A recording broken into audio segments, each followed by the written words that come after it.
I apologize for serving you something that didn't taste good. I promise I won't make it again. But no matter what I made, he always criticized it. I reached my breaking point. I decided to divorce and leave the house. Then something unexpected happened with my husband and our eldest son. When a woman gets married, she's often not called by her first name anymore. My name is Emma, but at work and in the neighborhood, I'm known as Mrs. Taylor. Even at the daycare and school, they call me that. I would be okay if my husband called me by my first name, but he only refers to me as Hay from the beginning of our marriage, and even now at 50, I always called him Gordon, but it seems he doesn't get the hint. Gordon is 3 years older than me, making him 53. He works for a transportation company and used to deliver goods to the deli where I work. The friendly Gordon started chatting with me, a store clerk, and we became close. Our meeting was quite romantic, but married life wasn't like a fairy tale. Gordon, using work as an excuse, never helped with household chores, even though I'm a full-time worker at the deli. It's not like I'm a stay-at-home mom. We had our eldest son, Mark, but Gordon hardly ever helped raise him. Men get praised just for playing catch with their kids, but women work from dawn till dusk and still aren't exempt from household duties, nor do they get any praise. Isn't society's expectation that mothers should naturally take care of their children oppressive to women? Mark was a good kid until high school, but after joining the workforce, he became sarcastic. Especially in the last 2 years since he joined his current company, he's been coming home late and doesn't listen to me at all. But for some reason, he and Gordon get along really well. Sometimes they even mock me together. Mark, what kind of job are you doing right now? I asked. I work for an ID company. There are many types of ID companies, right? Why bother explaining? You wouldn't get it anyway, he replied with a smirk, seeming annoyed to talk with me. Maybe at 25, Mark doesn't feel like explaining his job in detail to his mom. Sometimes I get so mad at him it scares me. Am I lacking maternal instincts? There's a term called unconditional love. When Mark was a baby, I felt that intense love for him. Looking at his cute sleeping face, I felt I could do anything for him. But now, seeing the sarcastic man Mark has become, my unconditional love wavers. I find myself expecting something in return for the love I give, both from Gordon and Mark. 26 years of marriage. Every day is filled with sighs, and I can say I have been happy about 2 years ago. Gordon and Mark started teaming up to criticize my cooking. I don't think my cooking skills suddenly dropped, and I don't remember cutting corners. I always consider nutritional balance, try to save every penny at a supermarket, and take into account Gordon and Mark's favorite dishes. Plating daily meals is hard enough, but having my hard work criticized is honestly disheartening. Tonight, I made Gordon's favorite Chinese stir-fry. I thought he would be pleased, but Gordon yelled, "What is this? Is it not good? It's too salty. You said it was too bland yesterday." Then Gordon pointed accusingly at me. Can't you find a middle ground? It's always one extreme or the other with you. Yet he continued to eat, viciously exaggerating, leaning back and shouting, "So salty." Mark just ate silently. How about you, Mark? Frequent outings to upscale restaurants in Akasaka and Ginza with my boss have turned me into a gourmet. Everything tastes exquisite to me now, but I can't help but worry about any woman who might marry such a sarcastic man, even if he is my own son. Amidst Gordon's continued complaints about the saltiness of the meal, he finished his food, and so did Mark, leaving me feeling stressed. Deciding to relieve some tension on my day off, I opted to grab a meal with my best friend, Juliet. Like me, Juliet is 50 and went through a divorce 2 years ago. Her ex-husband never lifted a finger around the house but had the audacity to point out a dirty window and some dust. Juliet snapped, telling me she once whacked him on the head with a hanger. Talk about gutsy. As we discussed Gordon and Mark, Juliet's anger flared, as if it were her own issue.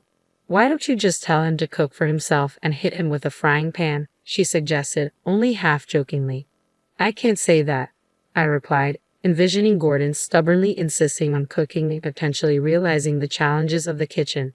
"I wouldn't dare eat anything Gordon cooked," I admitted, voicing a genuine concern. Since becoming single, I've noticed a surge in popularity at work. "It's your life, you know. Are you living just for your husband or kids?" Juliet questioned, her confidence radiating. "You're only 50, Emma. I'm already 50. Don't give up because of age. 50 is when life truly begins." Her words resonated deeply. Male colleagues frequently ask me out for dinner, perhaps because I'm now single. If the guy is single too, there's no issue. Juliet, with her radiant aura, embodies confidence and positivity. Is the ideal mother and wife someone who puts her kids first, husband second, and herself last? I pondered aloud. Whether it's right or not, society's norms aren't always correct, Juliet remarked. Before being a mother or a wife, you were an individual. Life's more fun when you live for yourself. Her insight caught me off guard. You're intense, Juliet, I chuckled. Don't call me intense. I'm just normal, she retorted. Dinner time is always tense for me. In most households, dinner time is a moment of family bonding and happiness. My disappointment welled up as I tried to hold back my emotions, realizing that even Mark's favorite curry rice couldn't escape Gordon's criticism. I turned to Mark, asking tentatively, "Is it too sweet for you?" I prefer spicy or medium spicy, but more importantly, I know this amazing curry place. It didn't seem fair to compare a home-cooked meal to a dish from a Michelin-starred chef. Cooking wasn't just about hearing Gordon's harsh words and Mark's sarcastic comments without considering my feelings. Gordon sighed. Oh, my mom's curry rice was the best, just like home. I wanted to suggest he have his mother cook for him every day, but I held back, fearing it would only escalate the arguments. While assisting the customer at work, my manager, Mr. Smith, complimented me. "Mrs. Taylor, your customer service is always so cheerful and genuine. It's great, really. Thank you so much." His words had power. Even a single compliment could lift spirits. Customer service was crucial. Pleasant staff encouraged customers to return. Despite each deli claiming unique offerings, they all seemed to sell similar items. Naturally, if prices were the same, people preferred the store with better customer service. Mr. Smith, 54 and single, didn't seem divorced, nor did he appear against marriage. Standing tall at 6 feet, he was a dapper gentleman and quite the charmer, especially among the younger female staff. Being single in your 50s didn't mean you weren't attractive. Perhaps his standards were sky high, or maybe he had a passionate love affair when he was younger and couldn't forget it. His mysterious aura only fueled rumors, making him more intriguing to the ladies. Mr. Smith treated me, a 50-year-old, with the same kindness he showed to women in their 20s. Such a gentleman. I couldn't help but wonder how Gordon and Mark behaved at work. If Mark made snide remarks to his colleagues like he did at home, he would definitely be the talk of the office. I worried about Gordon, especially. During the dreaded dinner time, Gordon and Mark were engrossed in watching TV. It was a show featuring family restaurant staff showcasing their best dishes, judged by renowned chefs. As I casually watched, Gordon chimed in, "Don't you ever think of going on this show? Why would you fail everyone?" Mark joined in, laughing at his father's joke. "They would probably say, 'Are you trying to kill me with this?' and throw a rejection card at you. That's just too much." "So, should we order pizza tonight?" I suggested, hoping to steer the conversation away from criticism. "Pizza? I'm in the mood for a hamburger steak taco from the family restaurant." Seeing my rare defiance, Gordon's expression changed. "What's with the attitude? Even I have my limits, you know." Mark laughed along with his father, singing "I Want You Back" in full chorus. I wasn't amused. What's "I Want You Back"? Don't you know anything? As they continued to have their fun, I felt left out and lonely. Juliet's face came to mind, and the word divorce crossed my thoughts. After work, Mr. Smith called me over. "Emma, sorry, Mrs. Taylor," he corrected himself. I smiled at him, saying, "If you want to call me that, it's fine." For a moment, a forgotten thrill washed over me as a love song played in the background of my mind, but I quickly dismissed it. Life isn't that sweet. It rarely goes as planned. As expected, Mr. Smith wanted to discuss work, not dinner.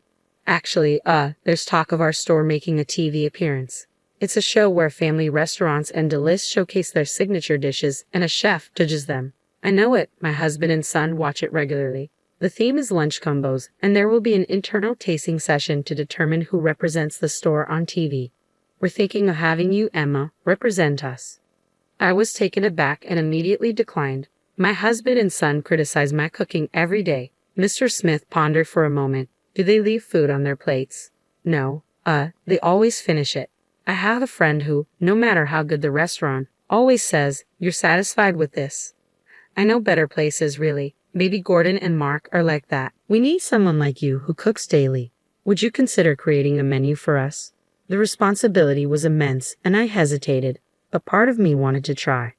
I wanted feedback from people other than Gordon and Mark. Taking the challenge seriously, I crafted a lunch combo. The company's top executives tasted it and unanimously approved my dish. While my colleagues were thrilled, I felt a mix of shock and resentment towards Gordon and Mark. Despite their daily criticisms, everyone else loved my dish. I couldn't understand why they would belittle my cooking. Was it just for fun? Furious, I left work early and stopped by the city office. I didn't tell Gordon and Mark about my selection for the TV show. Tonight's dish was shrimp scampi. For some reason, there were 2 cards on the table labeled pass and fail. After tasting a shrimp, Gordon and Mark exchanged glances and simultaneously raised the fail card. This is clearly a miss. I'm disappointed in this shrimp, Gordon remarked. Were they pretending to be judges? Was it fun to mock someone? I grabbed the cards and confronted them. You fail as a husband. What are you trying to do? You fail as a son, too, I declared, glaring at them. Then, lowering my head, I added, I'm sorry for serving you bad food. I won't do it again. But I had reached my limit with their constant negativity. Placing divorce papers on the table, I announced, I'm filing for divorce. Wait. I won't wait, Gordon protested. I have waited for 25 years. I can't wait any longer. 25 years? Okay, maybe not 25 years, but for the past few years, I've been patient. I can't take it anymore. I'm leaving this house, I declared. In shock, Gordon tried to laugh it off. It's kind of like a camera, right? That's an old reference. Where's the L in camera? He joked, pretending to search. Mark warned him. Dad, she seems serious. Really? Of course, I affirmed, resolute in my decision. Congratulations. You won't have to eat bad food anymore. In a whirlwind of change, I quickly moved out and started living on my own. Juliet's support was invaluable. Without the burden of my foolish husband and clueless son, I could focus on my job. Perhaps when life changes, many things start to shift. The company asked me to appear on TV. No way, I can do TV. You should get someone younger and prettier. That's how TV works, I argued. Most people only get one shot at TV in their lifetime. While part of me wanted to do it, I was worried about how I would look on screen. The show would have the chief judge ask detailed questions about the dish. If it's not the person who made it, they won't be able to answer.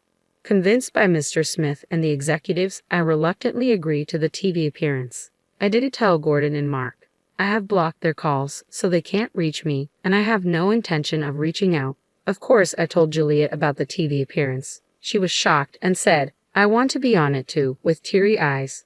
With nervousness, I appeared on TV with Mr. Smith. It was my first time, and my heart raced with nervousness. Watching the stern-faced chef silently eat my lunch combo, I felt like apologizing before the judgment. This bolognese has Worcestershire sauce, ketchup, and instant coffee, the chef remarked. Finally, judgment time arrived. I prayed as the judges unanimously erased the fail card. They even praised it as delicious and perfect. I high-fived Mr. Smith, blushing. I hoped it wasn't a dream. After that, I got involved in product development and received a raise. Was it luck that things turned around after escaping from a rude husband and a sarcastic son? 3 months after the divorce, Mark visited the store. He had booked up like a football player, which surprised me. What happened to you? I asked. I had been eating at home, so I'd been eating out a lot. Before I knew it, I looked like this, he replied. Serves him right. It's probably karma for mocking the food that a top chef praised. I thought to myself. I saw you on TV, Dad shouted in disbelief. Mark smiled, but I only replied, Oh, please come back. Mom, grow up. You're 25. Handle it yourself, Mark retorted. Can I at least live with you if you don't want to be with Dad? Be independent. Don't come here again. I spoke coldly, shocking Mark with my firmness. He left the next day. As I was placing an umbrella stand outside the store, a massive man approached. Emma, who are you? He demanded. Don't play dumb, I replied. It was Gordon, but he had gained a significant amount of weight. Because of you, I've been eating and drinking at pubs every day. Before I knew it, I couldn't move. You have no right to call me that anymore. Gordon tried to laugh it off. Emma, please come back. At this rate, Mark and I will turn to Crusher Blackwell. Crusher? What? You don't know who Crusher Blackwell is? He was a 215-kilo wrestler, Gordon explained, his jokes showing no remorse. I don't want to waste my time talking to you. Please leave, I said firmly. Despite my harsh words, Gordon persisted. I apologize for everything, truly, he said. As he apologized, I remained silent. Your cooking was always amazing. My mother told me never to praise someone too much. If you keep saying something's delicious, they won't improve, Gordon continued. Wait, where are you going? He called out as I retreated into the store. To my surprise, he followed me in. Wait, we were in the middle of a conversation, he protested. I have nothing more to say. If you persist, I'll call the police, I warned him. The police? Gordon looked around dramatically. Why bring the police into a marital issue? We're not married anymore. Just give me one more chance, please. Please leave, I insisted.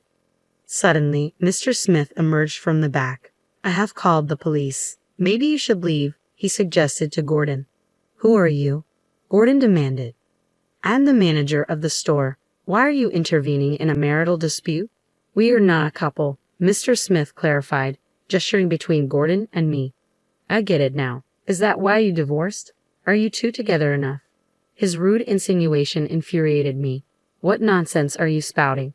I won't tolerate it, I snapped. Is it true? Is that why you're so upset? Just then, a police car pulled up and two sturdy officers entered. That's the man, I pointed at Gordon. What are you talking about? Gordon protested as one officer tried to restrain him. He resisted, saying, Let me go. She's my wife. I don't know this giant. So you're denying me now, one officer said. We'll discuss this at the station. The other officer was also thrown off. Had Gordon become so strong as a wrestler? Overwhelmed by jealousy, Gordon's face twisted into a terrifying scowl as he grabbed one of the store umbrellas. I was taken aback, but Mr. Smith bravely stepped in front of me, arms outstretched, trying to placate the knight. Are you showing your true colors, you hothead? As Gordon raised the umbrella to strike, an officer from behind forcefully knocked it out of his hand and grabbed Gordon's wrist. You're under arrest for obstructing official duties, the officer declared. Obstructing official duties. The police's signature move. You think that solves everything? Gordon spat. Just come with us, Emma. As everyone on the street watched, I felt my face burning with embarrassment. The commotion continued as Gordon was forced into the police car. How embarrassing. Are you okay? Mr. Smith asked. I'm fine, thank you. If you ever need help, just let me know, I replied, grateful for his comforting words. You're very kind, Mr. Smith remarked. I'm not kind to everyone, huh? He added cryptically before leaving. Maybe it wasn't a misunderstanding. Since then, neither Gordon nor Mark visited the store. I finally had peace after 26 years of marriage. I was free. I could have lunch with Juliet whenever I wanted and enjoyed dinners. Even returning to a dark apartment, I never felt lonely.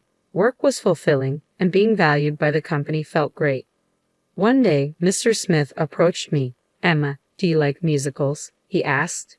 Musicals? I love them, I replied. I got 2 tickets. It's easy to watch a movie anytime, but a play has a fixed date, Mr. Smith explained.